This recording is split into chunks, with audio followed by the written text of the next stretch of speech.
Welcome back to Madame Tortuga's Lounge with your host, the neurodivergent, mentally ill, non-binary, polypan, pagan Pisces, Dottie the Psychic, a Metro Valley Pagan Pride affiliate.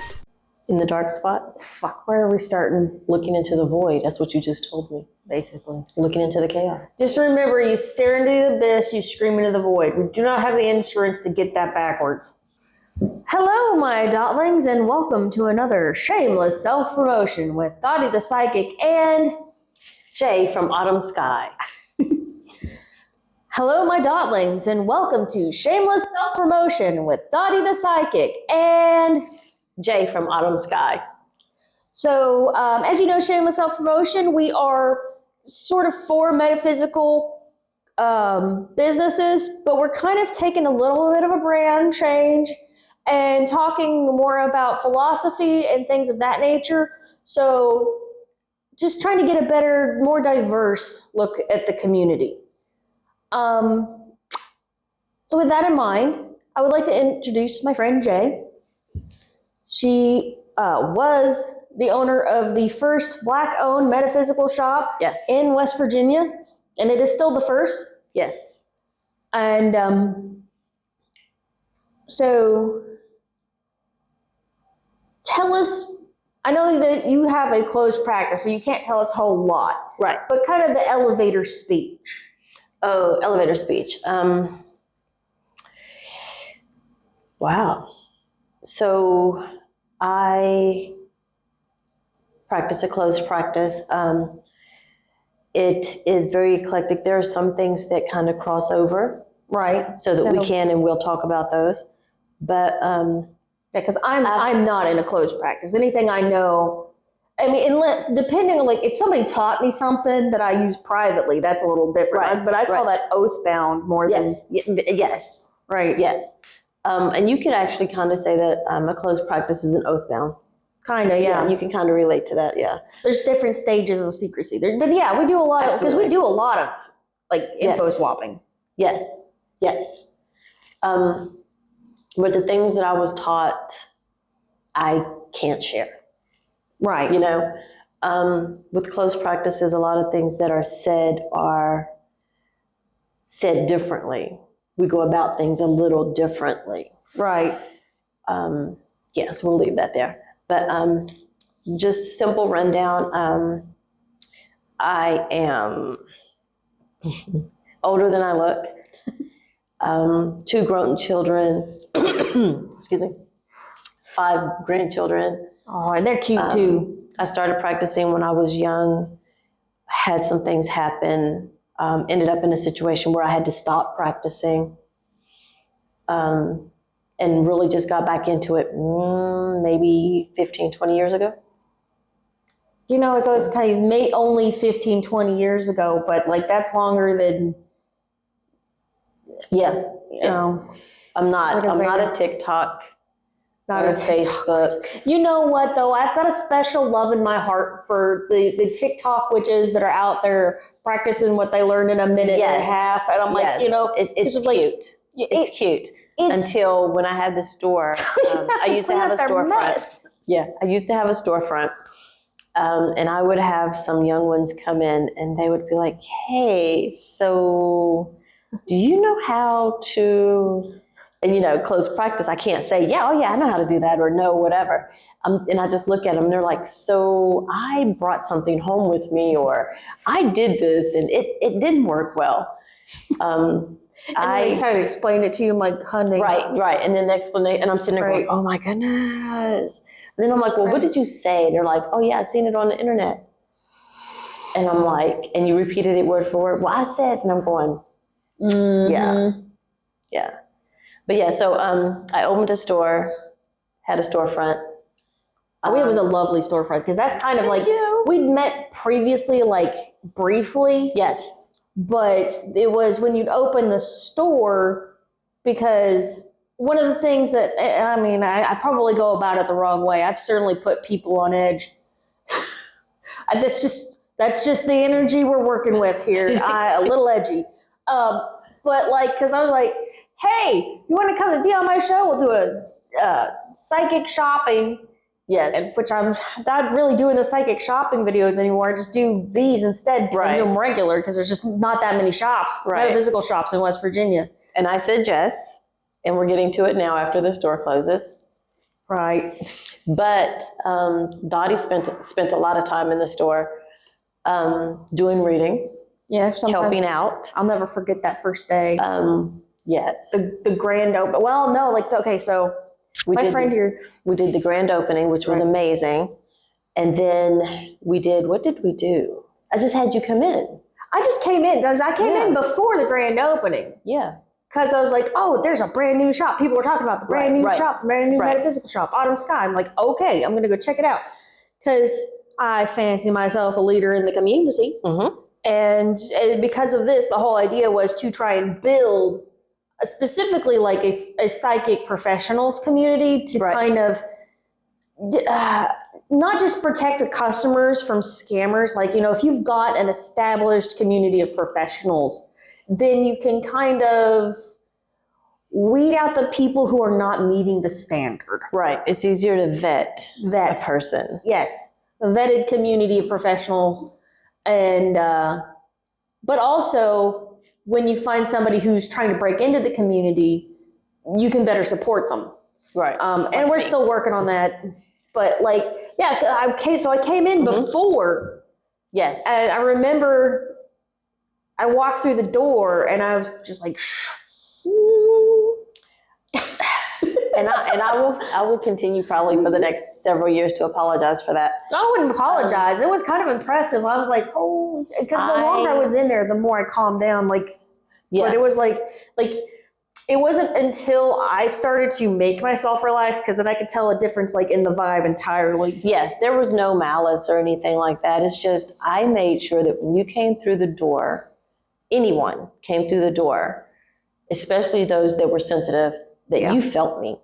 Yeah. That you knew you were not walking into a place that had stagnant energy, that had malicious energy, that you could come in and take over. You know, because I have witnessed that. Yeah. And I've actually, unfortunately, done that without meaning to. You know what I'm saying? I've walked into a store and because it felt empty, I filled it with me to make myself feel safe. Right. You know? Yeah. And when you know, when you're sensitive, you know if you're safe or not. Yeah. You know what I'm saying? And if I don't feel safe, I feel the room. Right. And I'm a psychic, so I'm kind of a receiver. Absolutely. Generally speaking. I used to be a generator, and then I got in a bad relationship and it broke me. Like I'll tell you more about that like off camera. One of these days I'm going to do a whole Dottie the backstory video and just point people to it. But that's kind of like coming out of that situation, I got back into it. So it's funny that, you know, it's one of those things like occultism, self-help, or weirdos. Yes. But so I became more of a receiver, of a psychic. Generally, I can still pump out the power, but not as efficiently. Gotcha. And I just drop energy. Right.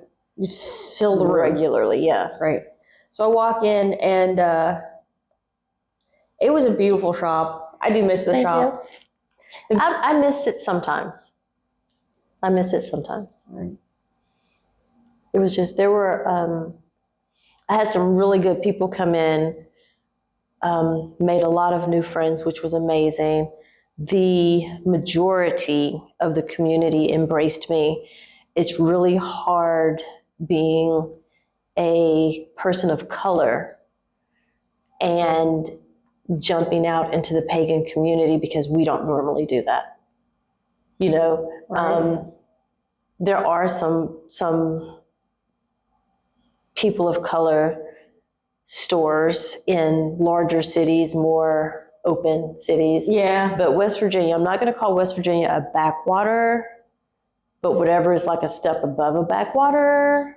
I love my state. I do love my state. It's a little but we country. are definitely country, and we are definitely a state with those kind of values. not everybody, but it's really hard to sometimes be a Black person in a predominantly white state. I think there's 3%, maybe 5% Black. Right. Yeah, I know we're less than we have. Yeah.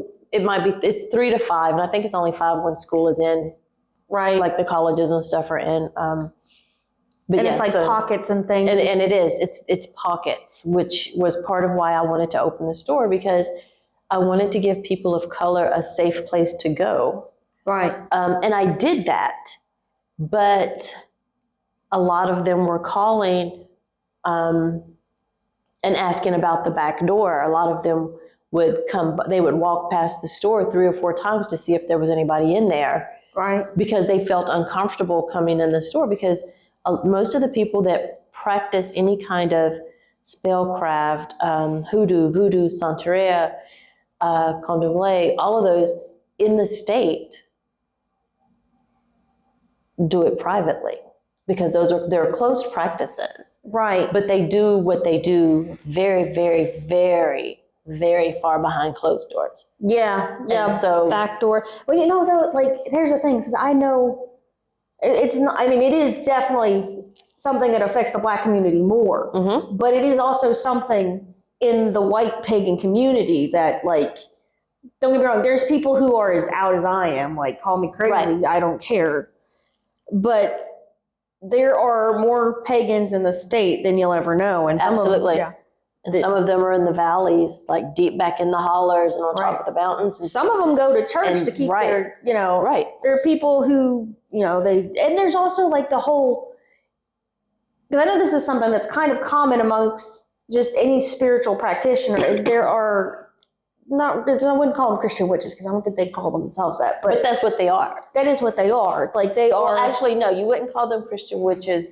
You would call them like healers. What is the word? Conjure folk. Conjure folk? And so we just call them healers. Folk. You got a phone call. I'm not answering. Okay. But yeah, so they're conjure folk. Right.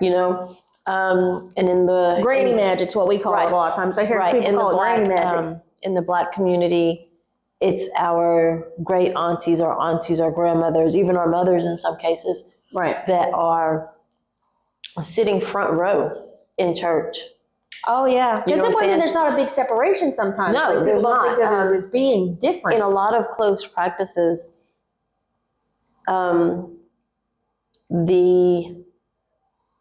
The saints of, like, the Catholic Church coincide with like we use with someone else.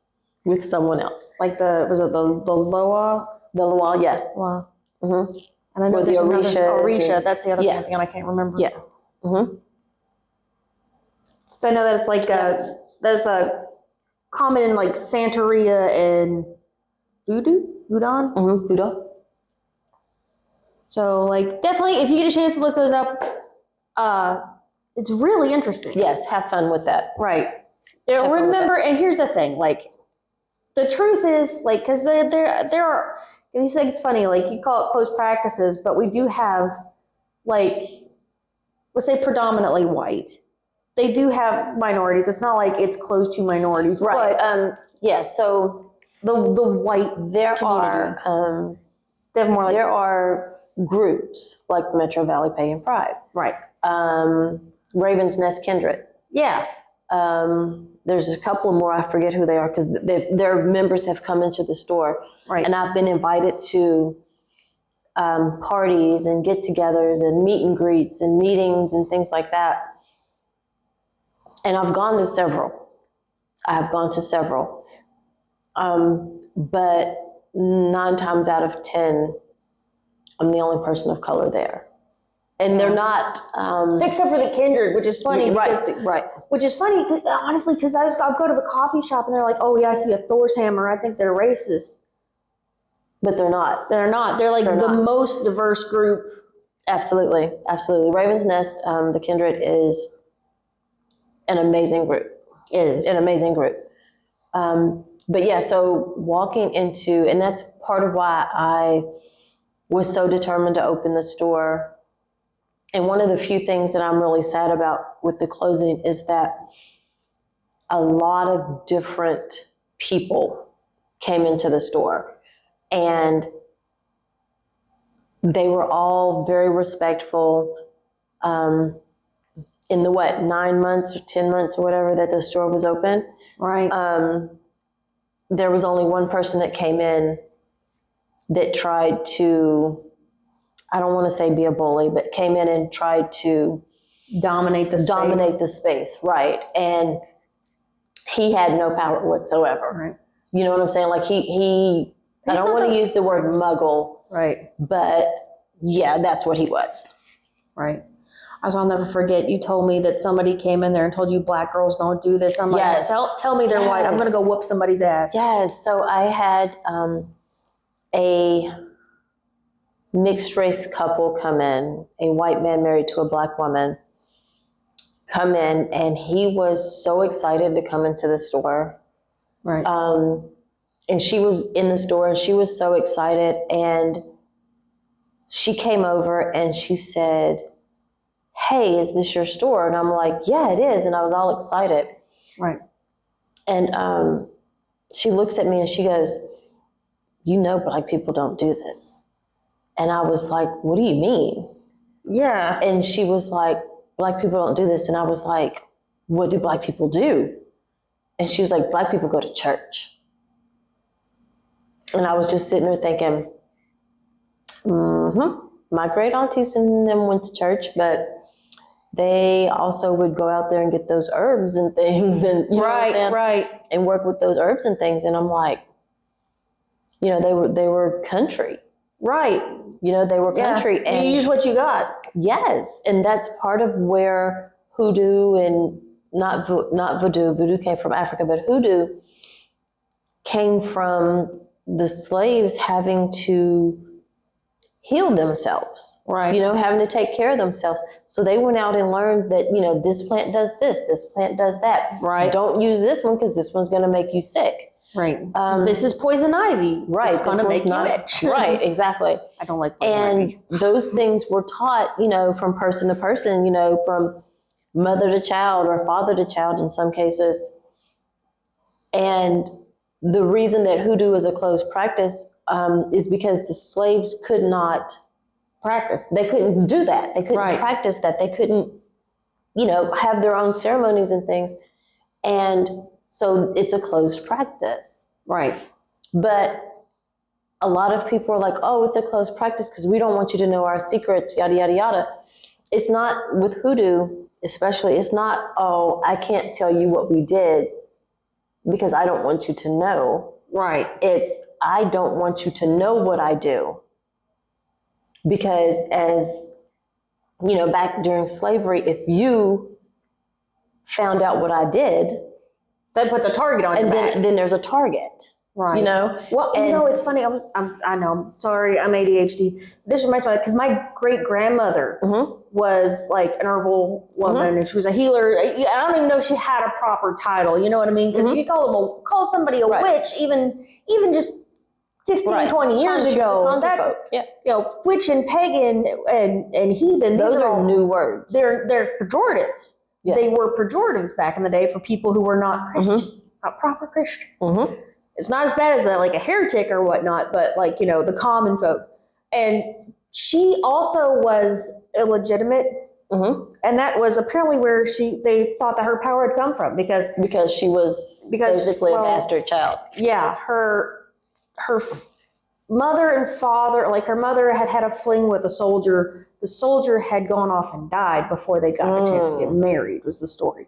Gotcha. So she never met her father, was how she got her magic's belief. Gotcha. But she could do the thing where you blow in somebody's ear and it fixed an earache, and she makes sorrel cough syrup. I got to find this recipe. And I wish that there had been more passed down. And I definitely see some of it. My dad taught me in like watching the birds, you know, watching the skies and the birds and the things, the environment around you. Because, you know, when you come from a place and you get that knowledge passed down, it's just how people live. Right. I am from a family that doesn't really talk about it if they're out there. Like I no disrespect to my family. I love the majority of you. If you know if I love you or not, truthfully. You laugh, they know me. They know I'm so serious. But I don't know what was passed down and who it was passed down to. Right. I know what I learned when I was small. Right. I learned some things when I was a teenager. And I've been in contact with, a few other family members that I cannot name, I will not name, that taught me other things. And I ran with it, and then some things happened, and then I stopped. Yeah. But yeah, that's, like I said, like I don't know in my family because it is a close practice, and I know that what I was taught, I was told not to talk about say anything. Yeah, you don't talk about it. We don't. There's a strong culture. We don't talk about it. Just in West Virginia, very much so. And we never spoke of it again. Right, and so you didn't know if your sister, brother, cousin, or whatever that was literally sitting at the same table with you, drinking the same whatever it was that you were drinking. Right. You didn't know if they knew what it was really for, or how to make it. Or not. Right. We would, I've witnessed some things that I can't tell. I've been told some things by some of my family members that I can't share. Right. And I don't know if other people in my family have seen these things. I don't know if they know about it or not. My family's probably thinking that I'm crapped out crazy right now. You know what I'm saying? And that's okay. That's okay. I know what I know, Yes, fair. All right, let's, are you ready taking a break? Yeah, we're fine. All right, so we're going to take a short commercial break and we'll be right back. Hail to my fellow pagans from Metro Valley Pagan Pride. We're a nonprofit organization trying to bring together the pagan community of West Virginia. So if you've got a small group going and you'd like a little support, or if you're just an individual looking for other like-minded individuals to come and hang out with and talk to and maybe do events and things and stuff, come check us out. We are pagan, we are proud. Hello, my dotlings. Did you know that I'm actually a full-time professional psychic? Hence Dottie the Psychic. You can book your appointment via Google, over the phone, or right here in person in Charleston, West Virginia. I'm here to talk about whatever you need to talk about, from what's going bump in the night to what's not going bump in the night, aka your love life. So if you need me, Dottie, just check me out at DOTTIEthepsychic.com. Safe travel and much profit to you. And we're back. Can I grab one of the lozenges real quick? Oh, yeah. You pop those out. Mm-hmm. So if you guys can't tell, I know you can't tell, my throat is a little bit scratchy. One of us thought it would be a good idea to go farther north in the middle of the winter. I'm not sick. I'm addicted to Luden's cough drops. Right. I am. But I've been taking preventive measures to make sure that my throat does not get, you know what I'm saying? I've been eating these since before we went on the trip and since we got back. You know what? That's actually a great segue to the activism. God. Okay, okay. So once upon a time, there was this lady named Dottie. And Dottie decided she wanted to go to a rally. It was a rally, wasn't it? Okay. So she decides she wants to go to a rally. And she's all prepared and she signs up and she's like, yeah, I'm going to this rally. And then she realizes, she's the only person signed up to go to this rally. No, she knew other people going, but she was the only person going to this rally out of her immediate friend group. Right. So she sends a message and she says, hey, I want to go to this rally. What's up?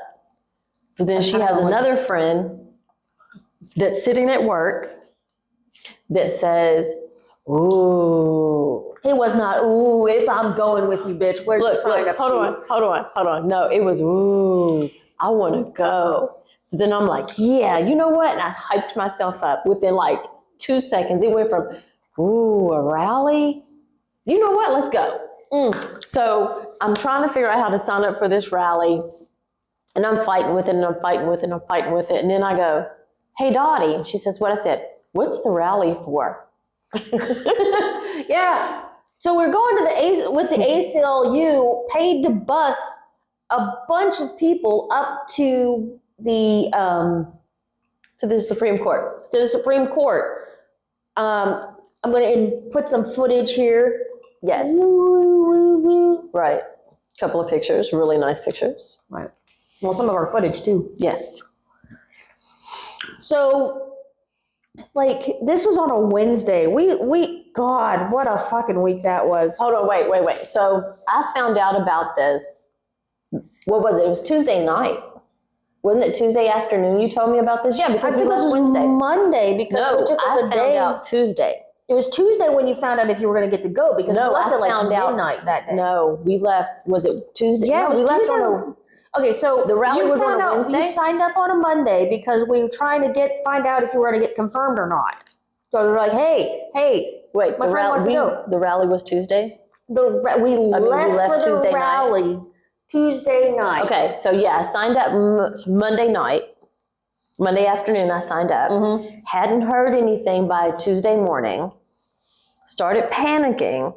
I harassed that person at the ACLU so bad all day Tuesday. And look, if you're watching, I apologize for the harassment, but I meant it. You know what I'm saying? And I literally found out that I was accepted that evening. It was like 5 o'clock. Yeah, it was like when I finally got your email. But we're supposed to load up at 1 o'clock that night. Right. The contact from ACLU, I had called and finally got through after like 10 phone calls and like probably that many messages. And they were like, yeah, just show up at the bus. You should be on the list. Somebody should have contacted you. Right, yeah, because I've got my contacts already, and I'm afraid to give you anything. Right, and I'm like, I don't have anything. Secret squirrel. But yeah, they were really nice, and they were like, yeah, you can go. You should be on the list. And I was like, is there a way you can check the list to see if I'm on there? And they checked, and I wasn't on there yet. And I was like, but, and they were like, no, just come on. I'll make sure it's okay. Yada yada. And I was like, okay. And literally, it was like 5:30, 6 o'clock when that email came through. I have got to get that video put together because I was feeling like crud on this bus. There was no sleeping on the bus. The bus left at like 1 o'clock in the morning. My throat was already fried cold. Before we go out. Like my throat was already fried from like Monday morning. Right, and I'm calling myself like I'm sitting there like, oh yeah, I got snacks. I got to do this. I got to do this. And literally left the snacks and everything on the table. Had the water bottle with water in it that you gave me, but left the snacks on the table. And the only thing I had in my pocket was a couple of pieces of candy and my cough drops. All the cough drops. And like this whole trip, like we ate cough drops all day long. Because I could not stop coughing. I thought I was dying by the time, like we're on the way home. And it's like, it ended up being like midnight by the time we got home. And the whole way up there, I was coughing. I didn't cough that bad while we were there. No. But like on the way back, after yelling, and singing, because we did sing a little bit. It's high energy, rally. It was a rally. You're making noise. I haven't got to put that together yet. It just hasn't happened yet because it was going to happen the week after and then something else dramatic happened. Right. But it was fun. It was fun. So we have become baby activists. And we're still trying to figure out how to be active. It's hard to get. It is very hard to be an activist when nobody wants to act with you. And it's not to say nobody really wants to act. It's just, one, We decided to do this in the winter. Yeah, that's well. I mean, like, because then we know better. We're from West Virginia. We know better. This is like the Senate thingy, the house, the golden dildo that we call our capital is in session. Yeah, that's going in the fucking podcast. I don't give a shit. I love that though. I'm gonna use that. That's gonna be our phrase. The golden dildo. Yes, but yeah, it was very interesting. But yeah, so we went on this grand adventure, and we will be going on some more. I hope so. We were going to go to Washington for the People's March, and we're not going to talk about it. The gods. Talk about it. The gods stopped us. The gods decided we were not going to go because there were so many obstacles that we know that the gods said we couldn't go. And I was knocking them down. I was knocking them down. I was like, we're going to make it fucking happen. Absolutely. And then the weather forecast came in. I'm like, and it was funny because it was one of those moments where I'm like, there is a major storm. This is Tuesday. This is Tuesday. We're shooting this on a Tuesday. We were going to go. The January 18th was going to be the March, which would be Saturday, like next Saturday. This coming Saturday. Yeah. So there is right now. It's snowing outside. Right now there's supposed to be a major storm hit like Thursday, Wednesday, like tomorrow. It's supposed to hit tomorrow evening. Tomorrow evening, like overnight. Right. So Wednesday night, Thursday morning. And then Friday, Saturday are supposed to be beautiful, comparatively speaking. It's going to be above freezing for the first time in 2 weeks. And then I think we're supposed to get hit again like Sunday, Monday. Yeah. So I'm like, okay, that's a tease right there. It is going to be clear the day that we were going to go up and sightsee and the day of the march. But I bet money if we tried to push it, that would have shifted so hard. Yes. And I was like, I feel it in my bones. Yes. Because the forecast last week, the forecast didn't clear. It didn't say anything about this storm that's coming. And it didn't say anything about the fact that we are literally, like, it's snowing outside right now. Yeah. Like, you know what I'm saying? Yeah. Like, there was nothing that said Tuesday afternoon. There was nothing that said last week that said Tuesday afternoon it was going to snow. Or Tuesday at all it was going to snow. Right. And it's been a long time since West Virginia's had weather like this. Yeah, I don't remember seeing anything yesterday or Sunday that said it was going to snow today. No, I think I got it this morning. And because I think forecast says it's going to snow today. We called it Sunday night when I got the weather report. Yes. For Wednesday, Thursday. For Wednesday, Thursday. Because somebody was like, look, if that snow comes, I'm not leaving. Right. I'm not risking getting caught out of state. I'm like, valid point. So I've got like 7 pussy hats crocheted. 7.5. I've got half of one sitting on my table. Put a price on them, I'll sell them. I would rather set them on fire than accept cash for these motherfuckers. Nope, we're going to sell them. Sorry. So we have pussy hats. And if you're not familiar with what a pussy hat is, I don't have mine with me right now. But it is a hat that when you lay it down, it kind of just looks like a square. But when you put it on and do like this, you have ears, cat ears. From the first march, the women's march that was like, we refer to it as a pussy hat. Because we are, look at us. That's what they're called. I did have a kid tell me. Rainbow, too. Yes, they're like rainbow kitty cat hats. You know, if it's still a kitty But yes, I had a child tell me it was a rainbow kitty cat hat. And I was just like, okay. Yep. I'll accept that. That's exactly what it is. Because she's 5. Right. Yes, child. That is exactly what it is. That is exactly what it is. They're not into and don't get me wrong. Like, I know the whole pussy hat thing is a fucking beacon of white feminism. But like, if we wanted to stop being just white feminism, then we got to include everybody. So I made it out of rainbow. I have nothing to do with white feminism. Neither do I. Look at me. I have nothing to do with white feminism, but the hat is cute as shit. And I sport my hat every chance I get. Okay, just for the record. I was mad. I mean, I made a rainbow. I had and I knit every one of them differently because I had this grand idea. Because I am, I'm not a doomer.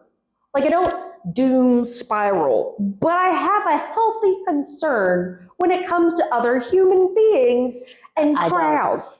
I don't have that. I do. They freak me out just a little bit. I don't like crowds. I don't like crowds either. I don't like crowds, which is probably why we stuck together like we did, which is great. Yeah. So I figured, well, here's the things with the hats was we're gonna make them all kind of like different but uniform. Right. Yeah. That was our T-shirt. You know how when you're a kid and they send you on your field trip and everybody has the same T-shirt that says "I go to this school." Right. I was figured the hats kind of stand up on top, thing, so that we could see each other. Like, and you could actually identified who was who because they were all visibly different. Right. They're all like if you looked at them from 100 yards, like, oh, that's a pussy hat, but that's Jay. That's Dottie. Right. We won't name the other names because Right. Because they did not consent to be on this podcast. Right. That's. I'm all about the consent. Okay. Can we talk about the podcast? Yes. Let us talk. A little bit of chaos. And a lot of conjure. Actually, it's probably going to be a little bit of conjure and a lot of chaos. Truth be told. If you haven't noticed already, it's probably going to be more chaos than conjure. I mean, I'm a chaot. Everything I conjure is a little chaotic. Absolutely. Like that's, and it's so funny because I love to steal that word from Dottie, the whole chaot thing. I thrive in chaos. I just get something. I don't understand how or why, but I thrive in chaos. Probably ADHD. I think we've had this conversation. Yes, like, definitely. We're the nerd crispy crowd. But we are a couple of grown women, at least in age, from West Virginia. She comes straight off of a mountain. I was born and raised in a valley, in Kanawha Valley. A small town. Yeah. Small town girls. Not that there's a large town in West Virginia, but like small town girls. We've got Charleston and Huntington, right. And, all the unhoused. Yes. But definitely not as much infrastructure. Yeah, definitely unincorporated area I grew up in. We both practice. I call myself a crafter. Right. Because that's what I do. I craft my spells. I craft my necklaces, my jewelry that I make. So I'm a crafter. That's what I call myself. You refer to yourself as? I call myself a chaos mage. Okay. Because it's, how was it I put it on the car the other day? It was absurdism and cultism had a child. Yes. It's like a Jupiter child of chaos and absurdism. Yes. Occultism and absurdism. Yes. So the podcast is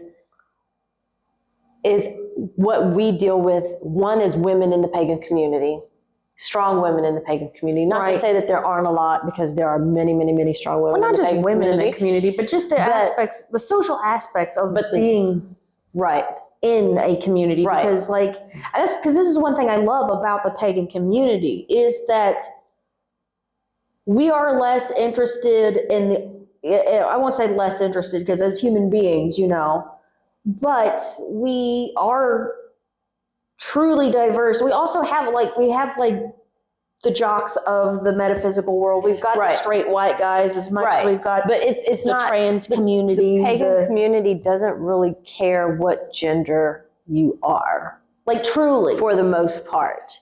There are some things that require a woman's touch or require a man's touch, but it's not one of those, you can't practice this unless you are a man or woman or other. But yeah, so the podcast is mostly about us navigating the pagan society. Me being a Black woman in the pagan society, and Dottie helping me, and me helping Dottie understand when I say dumb white shit.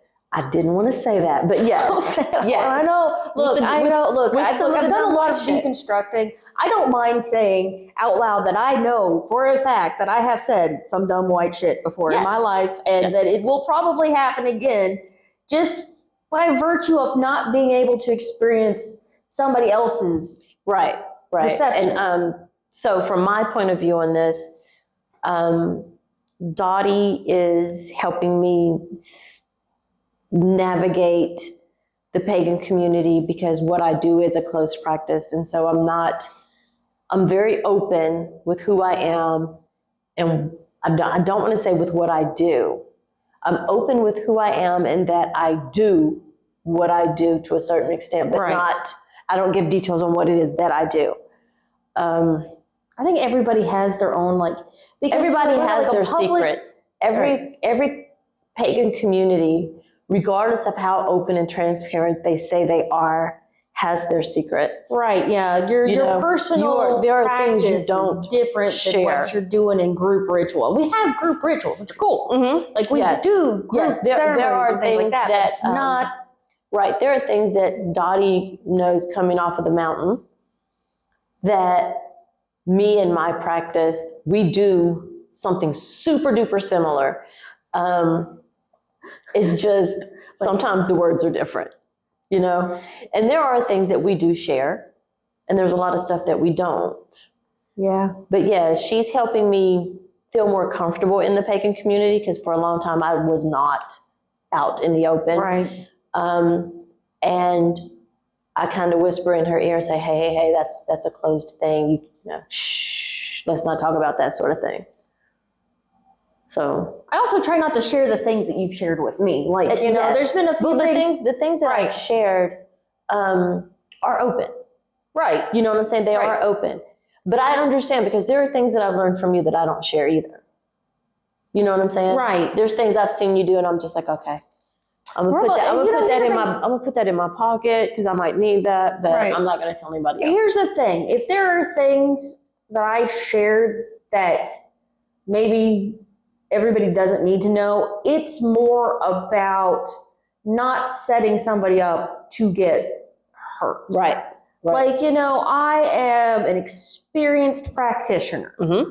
I just wanted to take a second and note this jump where I have cut something that I didn't realize how uncomfortable I was saying on screen.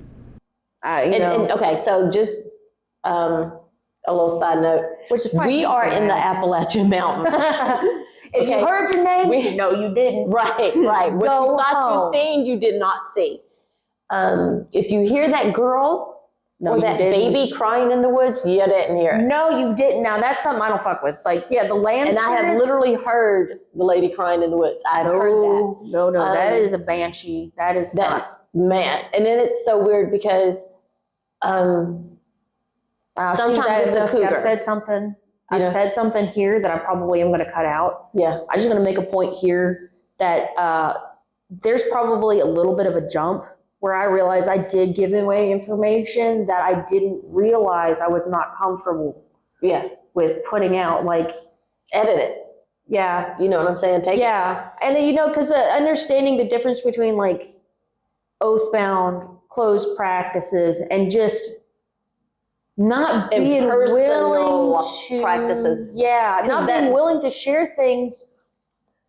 Not because some of it's because you don't want to feel crazy. Right. Some of the shit you don't share because you promise not to. Right. Some of it you don't share because you don't know what people are going to do with it. Right. And one of the things I do, I work with my ancestors. Right. And so working with my ancestors, I know them, some of them. And I've worked with them enough to know some of them that I didn't know in this lifetime. But I know them and I know what they like and I know, how to talk to them.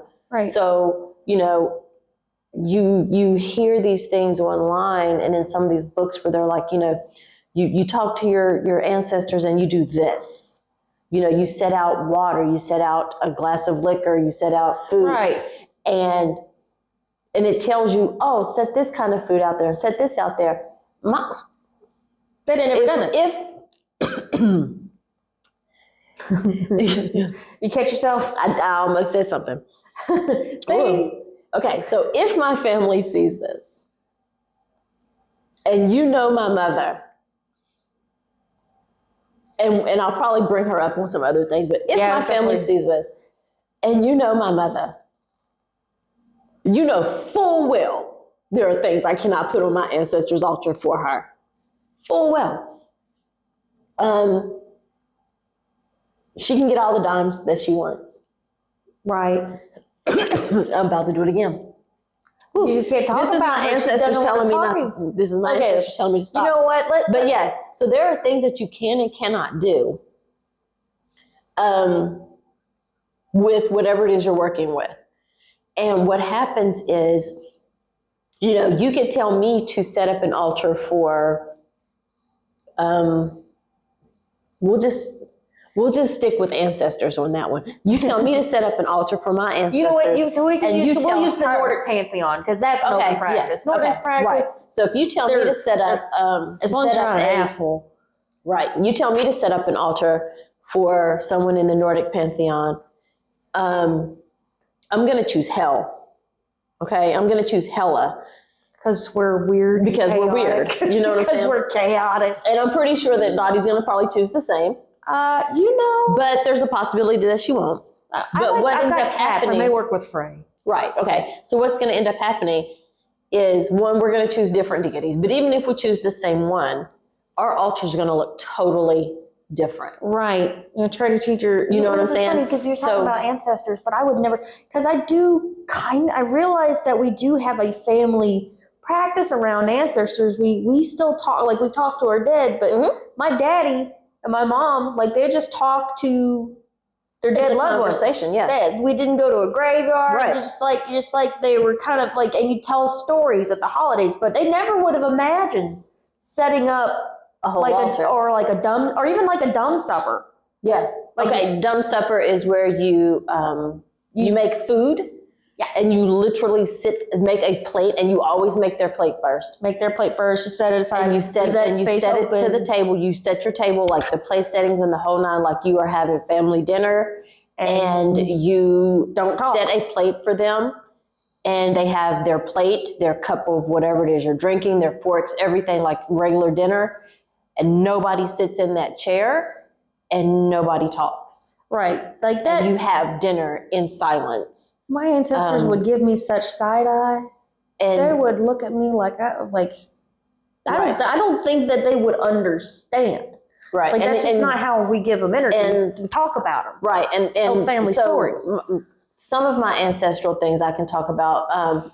As far as like the dumb dinners and things go, I have a certain plate, like a plate, a cup, right, a fork, a spoon, a knife, like the whole cutlery thing. And I have my altar, and I will fix the food. They get served first, out of respect. You always serve your elders first. Right.